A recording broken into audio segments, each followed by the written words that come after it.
നമ്മുടെ ഈ ശരീരത്തെ നമ്മൾ കഴിക്കുന്ന ഭക്ഷണം സ്വാധീനിക്കും. കാലാവസ്ഥ നമ്മുടെ ഈ ശരീരത്തെ സ്വാധീനിക്കും. എന്നാൽ നമ്മുടെ ശരീരത്തെ ഏറ്റവും കൂടുതൽ സ്വാധീനിക്കുന്നത് നമ്മുടെ ചിന്തയാണ്. ചിന്തയിൽ നിന്നാണ് മനുഷ്യൻ്റെ പ്രവൃത്തികളെല്ലാം രൂപം കൊള്ളുന്നത്. പ്രഭാഷകരുടെ പുസ്തകം 37:17 നമ്മൾ വായിക്കുന്ന കാര്യമാണത്. ഒന്ന് കൈയുയർത്തി കൈയടിക്കുക.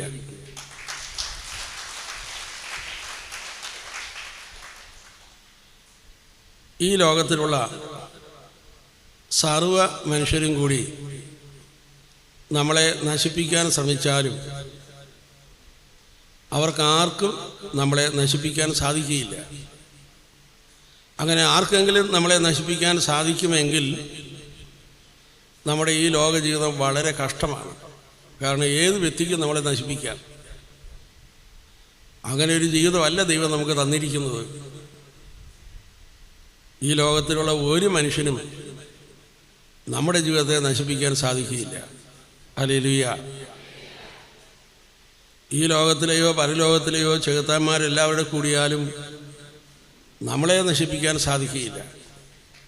ആർക്കെങ്കിലും നമ്മളെ നശിപ്പിക്കാൻ സാധിക്കുമെങ്കിൽ നമ്മുടെ ഈ ലോക ജീവിതം വളരെ ദയനീയമാണ്. അങ്ങനെയല്ല ദൈവം നമ്മളെ സൃഷ്ടിച്ചിരിക്കുന്നത്.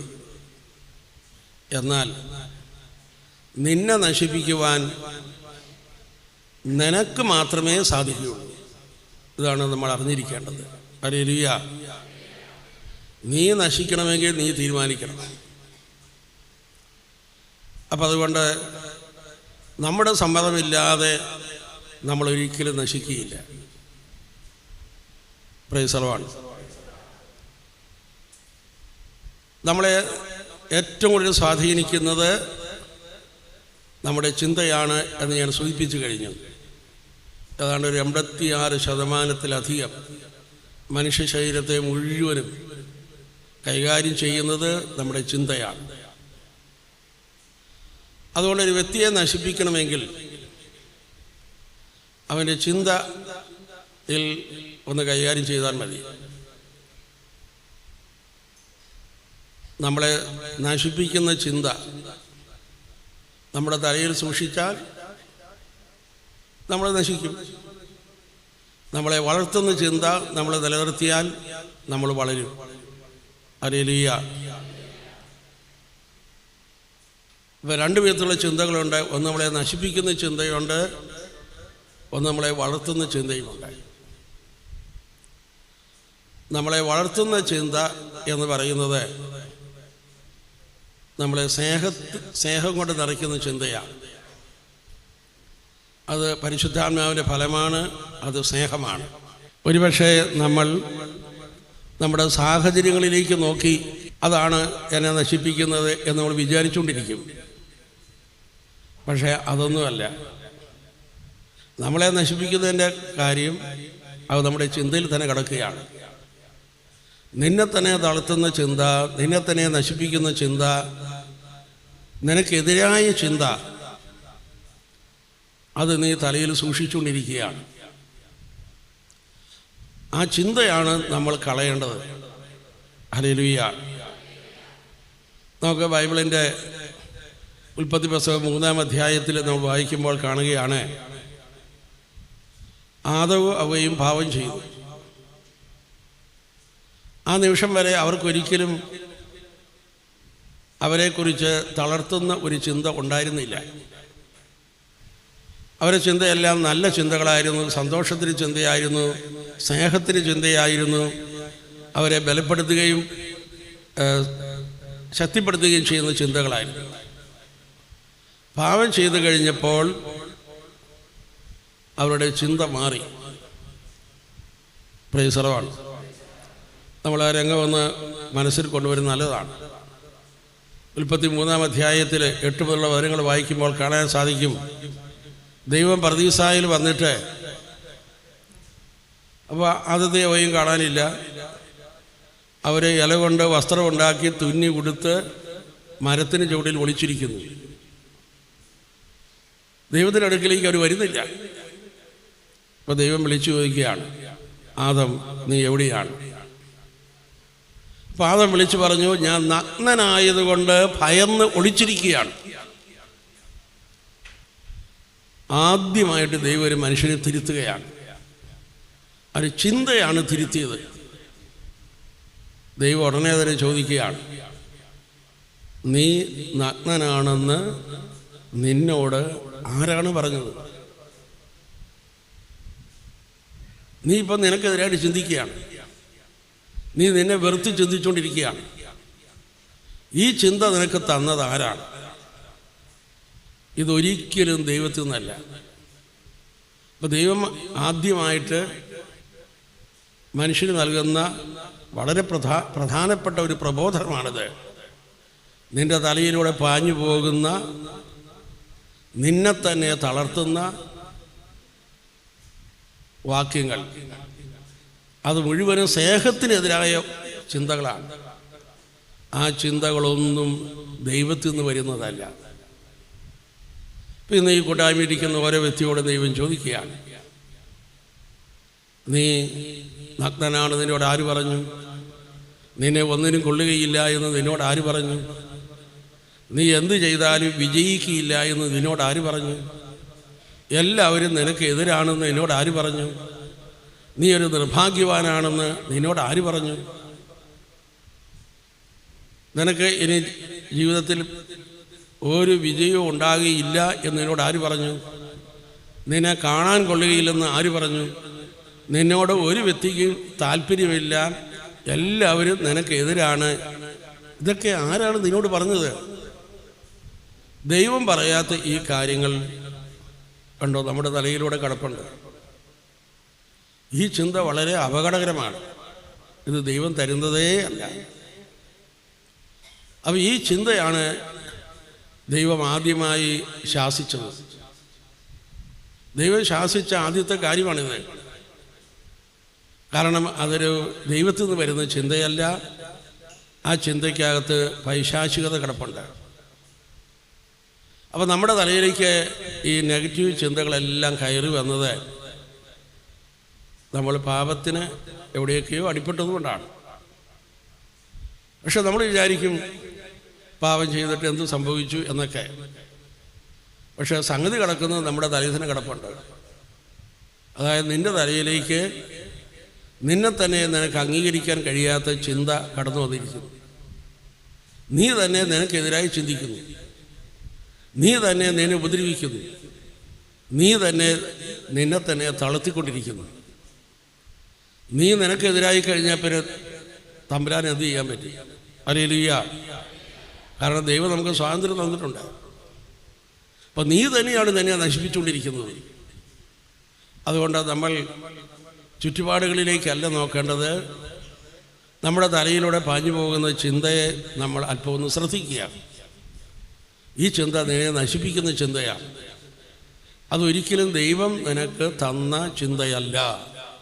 Hallelujah, hallelujah, hallelujah. എന്ത് സാഹചര്യങ്ങൾ നമ്മുടെ ചുറ്റുപാടും ഉണ്ടെങ്കിലും ആ സാഹചര്യങ്ങളിലേക്ക് നോക്കി നീ നിന്നെ തന്നെ ഉപദ്രവിക്കുന്ന ചിന്ത തലയ്ക്കകത്ത് കൊണ്ടുവരുമ്പോൾ സാത്താൻ നിന്നെ ഉപയോഗിച്ച് നിന്റെ ജീവിതത്തെ നശിപ്പിച്ചുകൊണ്ടിരിക്കുന്നു എന്ന് നമ്മൾ തിരിച്ചറിയണം. ഹല്ലേലൂയ.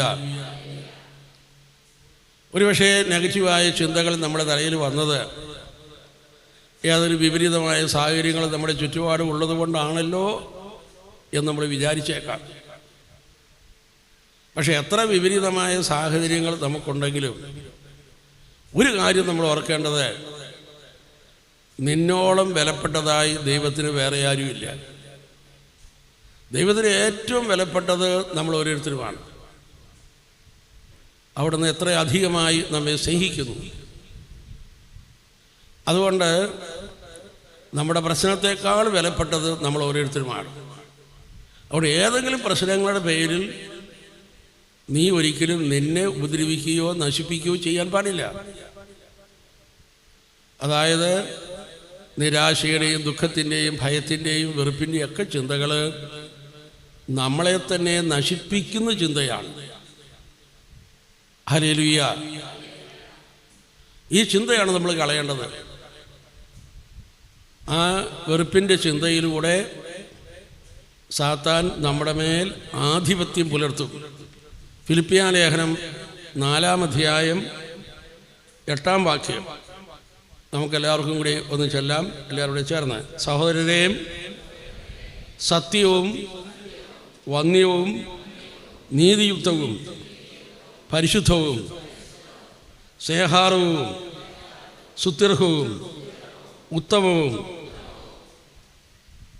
പ്രശംസായോഗ്യവുമായ എല്ലാ കാര്യങ്ങളെയും കുറിച്ച്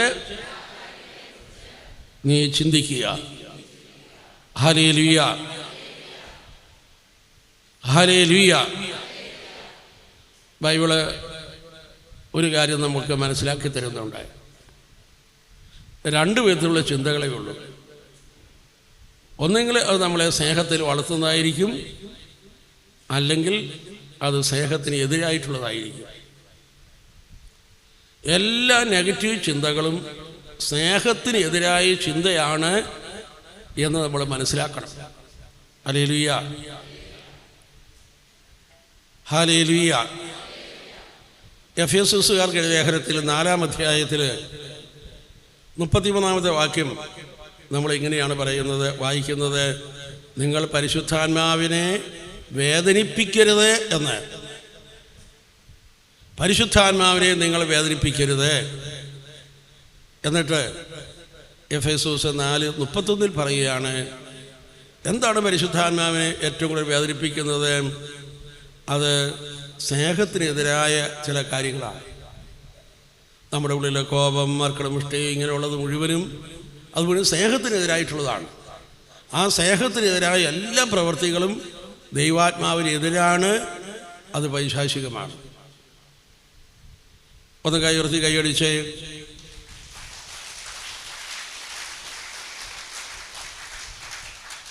അപ്പം നമ്മൾ മനസ്സിലാക്കുക, സ്നേഹത്തിനെതിരായ ചിന്ത നമ്മുടെ തലയിൽ കൊണ്ടുവന്ന് അങ്ങനെയാണ് സാത്താൻ ഒരു വ്യക്തിയെ നശിപ്പിക്കാൻ ഇടയാക്കുന്നത്. അപ്പം നമ്മുടെ സഹകരണമുണ്ട് അതിനകത്ത്. സ്നേഹത്തിന് വിരുദ്ധമായ ചിന്ത തലയ്ക്കകത്ത് കൊണ്ടുവരിക, അത് നമ്മൾ തലകൂടിക്കൊണ്ടിരിക്കുക. അതോടുകൂടി നമ്മൾ സാത്താൻ ഇടം കൊടുക്കുകയാണ്. ഇത്രയും നമ്മളെ നശിപ്പിക്കുന്ന മറ്റൊരു കാര്യമില്ല. ഈ ലോകത്തുള്ള എല്ലാ മനുഷ്യരും കൂടിയാലും നിന്നെ നശിപ്പിക്കാൻ പറ്റിയാല. പക്ഷെ നീ നിൻ്റെ തലയിൽ നിന്നോട് ചേർത്ത് വെച്ചിരിക്കുന്ന സ്നേഹത്തിനെതിരായ ചിന്ത അത് നിൻ്റെ ജീവിതത്തെ മുഴുവനും നശിപ്പിക്കുന്നവയാണ്. സ്നേഹത്തിനെതിരായ ചിന്ത നമ്മുടെ ശരീരത്തെ നശിപ്പിക്കും, നമ്മുടെ മനസ്സിനെ നശിപ്പിക്കും, നമ്മളെ ആത്മീയമായിട്ട് തകർത്ത് കളയും. മനുഷ്യൻ ശരീരവും മനസ്സും ആത്മാവുള്ളവനല്ലേ. ഈ 3 മേഖലകളിലും നമ്മളെ നശിപ്പിക്കും. സ്നേഹത്തിനെതിരായ ചിന്ത നമ്മുടെ ഉള്ളിൽ ഇരുന്നാൽ മതി. ഒന്നുകൂടെ കൈയുയർത്തി കൈയടിച്ച്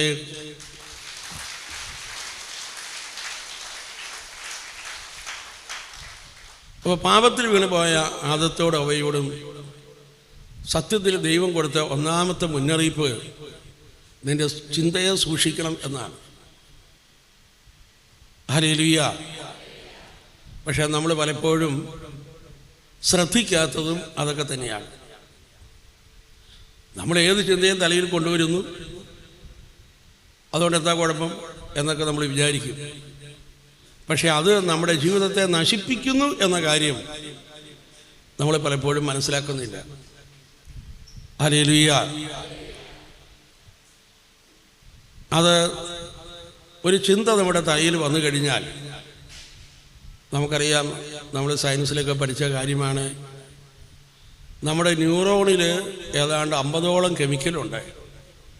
ആ ചിന്തയ്ക്ക് അനുസൃതമായ കെമിക്കൽ നമ്മുടെ തലച്ചോറിലേക്ക് വരികയും നമ്മുടെ ശരീരത്തിൽ ഒരു കെമിക്കൽ ചേഞ്ച് ഉണ്ടാകുകയും ചെയ്യും. അപ്പോൾ ഏത് ചിന്തയ്ക്കും ആ ചിന്തയ്ക്ക് അനുസൃതമായ കെമിക്കൽ ചേഞ്ച് നമ്മുടെ ബോഡിയിൽ സംഭവിച്ചുകൊണ്ടിരിപ്പുണ്ട്.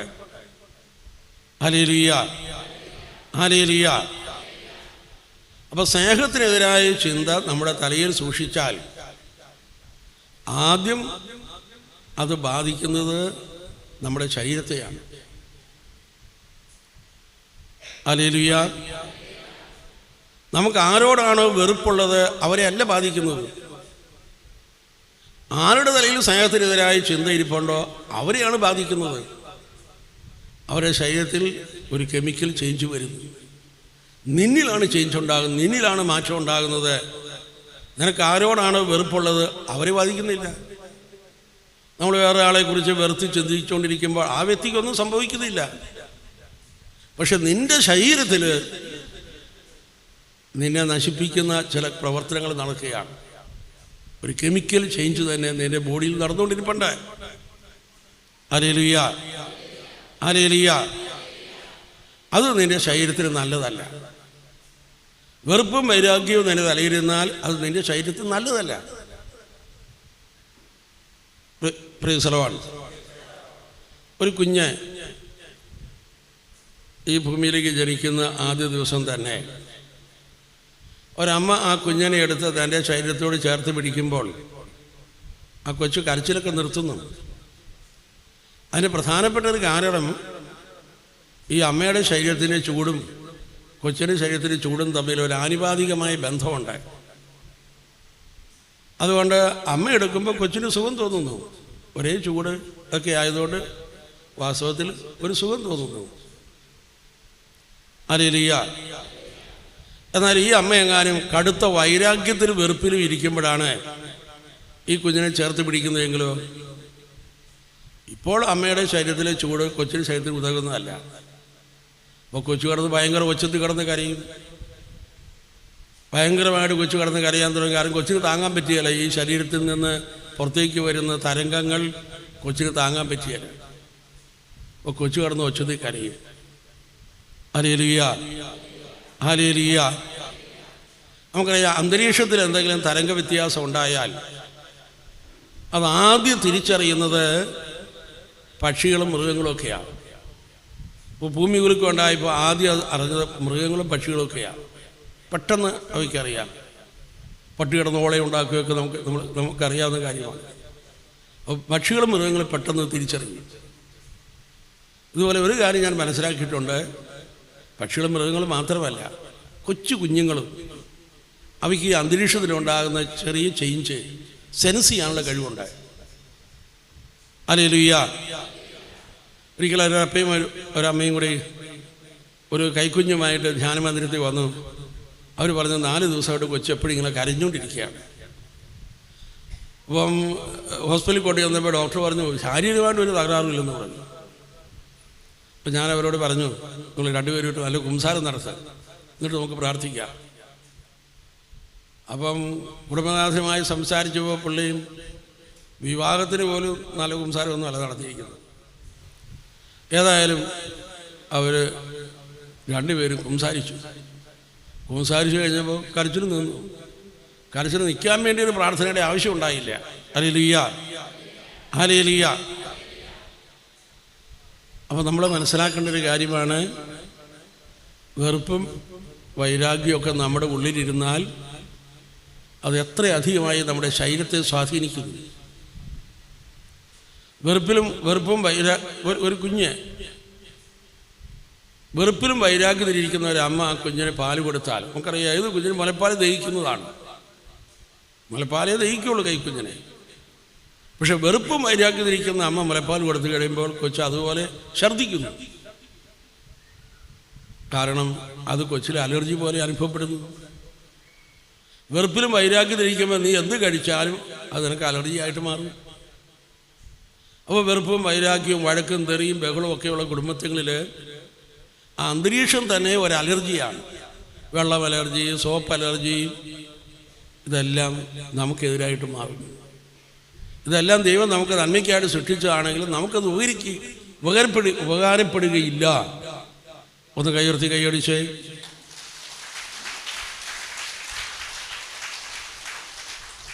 ഹല്ലേലൂയ. അതുകൊണ്ട് വെറുപ്പും പിണക്കത്തിൻ്റെയും ചിന്ത നമ്മുടെ തലയിൽ നിന്ന് കളയുക എന്നത് നമ്മൾ ആർക്കോ ചെയ്തു കൊടുക്കുന്ന ഒരു ഔദാര്യമല്ല, നിന്റെ ആവശ്യമാണ്. കാരണം നീ ശാരീരികമായി നശിച്ചുകൊണ്ടിരിക്കുകയാണ്. നിന്റെ ശരീരത്തിൽ തന്നെ കെമിക്കൽ ചേഞ്ച് നടന്നുകൊണ്ടിരിക്കുന്നു. നീ രോഗിയായിക്കൊണ്ടിരിക്കുകയാണ്. ഹല്ലേലൂയ. വെറുപ്പും പിണക്കവും എങ്ങനെയാണ് നമ്മുടെ മനസ്സിനെ ബാധിക്കുന്നത്? നമുക്ക് ആരോടെങ്കിലും വെറുപ്പോ പിണക്കോ ഉണ്ടായാൽ പിന്നെ നമ്മുടെ ജീവിതത്തിൽ എന്നാ സംഭവിച്ചാലും നമ്മൾ പറയും അവർ വഴി ഉണ്ടായതാണ്. നമ്മൾ അവരെ കേന്ദ്രമാക്കിയായിരിക്കും നമ്മുടെ എല്ലാ പരാജയത്തെയും തകർച്ചയും എല്ലാം കാണുക. നമുക്ക് വെറുപ്പും പിണക്കമുള്ള വ്യക്തി ആരോടെങ്കിലും മിണ്ടിക്കഴിഞ്ഞാൽ ഉടനെ നമ്മൾ പറയും ആ പറഞ്ഞത് എനിക്കെതിരായിട്ടാണ്. അവരെങ്ങോട്ടെങ്കിലും യാത്ര പോയാൽ പറയും അത് നമുക്കെതിരായിട്ടാണ്. അങ്ങനെ നിൻ്റെ ജീവിതത്തിലെ എല്ലാ തകർച്ചകളും പരാജയങ്ങളും നീ ശത്രുവിനെ കേന്ദ്രമാക്കി വ്യാഖ്യാനിക്കുന്നു. അപ്പോൾ നമ്മുടെ ജീവിതത്തിൽ ഏത് പരാജയത്തെ നമ്മൾ ശത്രുവിനെ കേന്ദ്രമാക്കി വ്യാഖ്യാനിക്കും. ഇനി ചില കാര്യങ്ങൾ നമുക്ക് ശത്രുവിനെ കേന്ദ്രമാക്കി വ്യാഖ്യാനിക്കാൻ പറ്റാത്ത ചില കാര്യങ്ങളുണ്ട്. പക്ഷെ അതുപോലും ശത്രുവിനെ കേന്ദ്രമാക്കി വ്യാഖ്യാനിക്കാൻ സാത്താൻ നിന്നെ പ്രേരിപ്പിക്കും. ഇപ്പോൾ നിൻ്റെ വീട്ടിലെ കൊച്ചിന് പനിയുണ്ടായി, നിനക്ക് അയൽവാസിയായിട്ട് പിണക്കോട്ട് താനും എല്ലാം നീ ശത്രുവിനെ കേന്ദ്രമാക്കിയാണ് വ്യാഖ്യാനിക്കുന്നത്. അപ്പോൾ ഈ പനി എങ്ങനെയാണ് ശത്രുവിനെ കേന്ദ്രമാക്കി വ്യാഖ്യാനിക്കുന്നത്? അപ്പോൾ സാത്താൻ അവിടെ അതിനുള്ള വഴി ഉണ്ടാക്കി കൊടുക്കും. സാത്താൻ പറയും നീ ആയിട്ട് പിണക്കമുള്ള വീട്ടുകാരുണ്ടല്ലോ, അവർക്ക് എന്തോ മന്ത്രവാദം കൂടോത്രമൊക്കെയുള്ള പാർട്ടിയാണ്, അങ്ങനെയാണ് പനി നിൻ്റെ വീട്ടിൽ വന്നത്. ഹല്ലേലൂയ.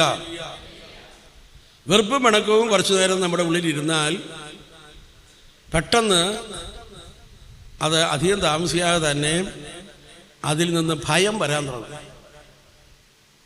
ആ ഭയത്തിന് ചിന്തയും വരും. ഭയം ഒരു പൈശാചിക സാന്നിധ്യത്തിൻ്റെ അടയാളമാണ്. അപ്പോൾ ഭയത്തിന് ചിന്തകൾ ഉടനെ തന്നെ വരാൻ തുടങ്ങും. എങ്ങനെയാണ് ഭയത്തിന് ചിന്ത വരുന്നത്? ഇങ്ങനെയാണ്, അവർക്ക് എന്തോ മന്ത്രവാദികളുമായിട്ട് ബന്ധമുണ്ട്, കൂടത്തരക്കാർ ബന്ധമുണ്ട്. ഇത്തരം നുണചിന്തകളുടെ പുറകെ വ്യക്തികൾ സഞ്ചരിക്കും. ഹല്ലേലൂയ. അപ്പോൾ വെറുപ്പും പിണക്കവും അധികം നാളിരുന്നാൽ അത് ഭയമായി മാറും. ഭയം നമ്മുടെ ഉള്ളിലേക്ക് വന്നാൽ നമ്മുടെ 5 ഇന്ദ്രിയങ്ങളെ അത് കയറി പിടിക്കും. പിന്നെ കുറച്ച് കഴിയുമ്പോൾ നമ്മുടെ കണ്ണിൽ വേറെ എന്തൊക്കെയോ ചില അദൃശ്യ രൂപങ്ങൾ കാണുക, രാത്രി കിടക്കുമ്പോൾ ആരോ തുണയ്ക്ക് കുത്തി കുടിക്കുന്നതായിട്ട് തോന്നുക, നാക്കിറങ്ങുന്നതായിട്ട് തോന്നുക, അനങ്ങാൻ പറ്റാതെ വരിക, ഞാൻ എന്തൊക്കെയോ കണ്ടു എന്ന് പറയുക, മറ്റുള്ളവർക്ക് ആർക്കും ബോധ്യമാകുകയില്ല. അപ്പോൾ അങ്ങനെയൊക്കെയുള്ള അനുഭവങ്ങൾ വരും. ചില ചെവിക്കാത്ത ചില സ്വരങ്ങൾ കേൾക്കുക. വെറുപ്പും പിണക്കും ഇരുന്നത് ഭയമായി മാറിക്കഴിഞ്ഞാൽ നമ്മുടെ ഇന്ദ്രിയങ്ങളെ മുഴുവൻ ബാധിക്കും. അത് നമ്മുടെ സിസ്റ്റത്തെ ബാധിച്ചുകൊണ്ടിരിക്കുകയാണ്. ചില നെഗറ്റീവ് സ്വരങ്ങൾ കേൾക്കുക, ആരോ തന്നെ ചെവിയെ മന്ത്രിക്കുന്ന പോലെ തോന്നുക, നിങ്ങൾ തട്ടിക്കളയുന്നതൊക്കെ തോന്നിക്കുക. അതൊക്കെ ഈ ഭയത്തിൻ്റെ ഒരു ഇതാണ്. ദേഹത്ത് തൊക്കിന് എന്തൊക്കെയോ ഇഴയുന്ന പോലെയുള്ള അനുഭവങ്ങൾ ഉണ്ടാകുക. ഹല്ലേലൂയ. അതുപോലെ തന്നെ സംശയ മനസ്ഥിതിയിലേക്ക് വരിക. പെട്ടെന്ന് തന്നെ ആ ശത്രു എനിക്കെതിരായിട്ട് എന്തോ പണ്ട് തന്നപ്പോൾ എന്തോ പക്ഷത്തിലെന്തോ തന്നിട്ടുണ്ട്. ഈ അന്ധവിശ്വാസത്തിലേക്ക് മുഴുവൻ ചെന്ന് വീഴുകയാണ്. നമ്മുടെ ഉള്ളിലിരിക്കുന്ന സ്നേഹത്തിനെതിരായ ഒരു ചെറിയ ചിന്ത, ആ ചിന്തയിൽ സാത്താൻ പ്രവർത്തിച്ച് അത് ഭയമാക്കി സംശയമാക്കി കൺവേർട്ട് ചെയ്യുന്നു. പിന്നെ നിന്റെ ഭയത്തിനും സംശയത്തിനുമൊക്കെ നിന്നെ താലോലിക്കുന്ന ആളുകളുടെ ഉപദേശം നിനക്ക് കിട്ടാൻ തുടങ്ങും. നിൻ്റെ പറമ്പിനെന്തോ കുഴപ്പമുണ്ട്, ആരോ നിനക്കെതിരായിട്ട് എന്തൊക്കെയോ ചെയ്തിട്ടുണ്ട്, നിനക്ക് എന്തൊക്കെയോ തന്നിട്ടുണ്ട്. എന്നിട്ട് പിന്നെ അവരുടെ പുറകെ പോകുക. പിന്നെ അവരുടെ പുറകെ പോകുന്നത് ഒരിക്കലും ഈ കൂട്ടത്തിൽ തമ്പരാനെടുക്കുകയും വരികയില്ല. പിന്നെ അവർ ചില നേർച്ച കാഴ്ചകളൊക്കെ പറഞ്ഞു, നേർച്ച കാഴ്ച നടത്തുകൊണ്ട് ദൈവമായിട്ട് എന്താ ബന്ധമിരിക്കുന്നത്? ഹല്ലേലൂയ. ഭയങ്കരമായ നുണചിന്ത അവിടെ തലയ്ക്കകത്ത് കയറി കഴിഞ്ഞു. ഇവർ ഒരു ഭയത്തിൻ്റെ അടിമയായി തീർന്നു. ഉണ്ടോ? നീ മാനസികമായിട്ട് തകരുന്നു. നമുക്ക് ആരോടെങ്കിലും വെറുപ്പോ പിണക്കോ ഉണ്ടായിക്കഴിഞ്ഞാൽ ആരോടാണോ നിനക്ക് വെറുപ്പുള്ളത് നീ അവരുടെ കീഴിലായി. അവരുടെ കീഴിൽ നമ്മളെങ്ങനെ വളരുന്നത്? ആ വെറുപ്പും പിണക്കവും കളയാതെ നീ ദൈവത്തിന് കീഴിലേക്ക് വരികയല്ല. ദൈവത്തിന് കീഴിൽ വന്നാലേ നമ്മൾ വളരുകയുള്ളൂ. ഒന്ന് കൈയുയർത്തി കൈയടിക്കുക.